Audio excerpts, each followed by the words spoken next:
हॉटेलसारखी तवा पनीर भाजी घरच्या घरी। तर इथे मी तव्यामध्ये खडा मसाला टाकून घेतलाय, कांदे टाकून घेतलेत, आलं लसूण टाकून घेतलेत, 2 मिरच्या टाकून घेतल्यात आणि 3-4 काजू टाकून घेतले। हे चांगलं परतून घेतलं, त्याच्यामध्ये टोमॅटो टाकले आणि हा मसाला मी तयार केला। मसाला थंड होईपर्यंत मी त्याच तव्यामध्ये काढून ठेवला आणि त्याच तव्यामध्ये मी तेल टाकले आणि त्याच्यामध्ये थोडंसं मीठ आणि मिरची पावडर टाकून पनीर सुद्धा जरा परतून घेतलं। आता दुसऱ्या कढईमध्ये भाजीची तयारी आपण तेल टाकून घेतलंय आणि घरचं लोणी टाकले, त्याच्यामध्ये जिरं टाकलं आणि हा वाटलेला मसाला त्याच्यामध्ये टाकून घेतलाय आणि ह्या ग्रेव्हीमध्ये आता हळद, धनाजिना पावडर, मिरची पावडर आणि किचन किंग मसाला टाकून घेतलाय।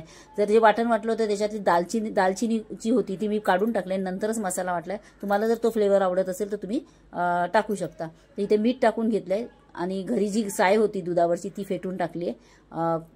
थोडंसं मध टाकून घेतलंय, कसुरी मेथी टाकली आणि भरभरून अशी कोथिंबीर टाकली। इथे आपली भाजी रेडी आहे। आवडल्यास चॅनलला सबस्क्राईब आणि व्हिडिओला लाईक करायला मात्र विसरू नका। थँक्यू।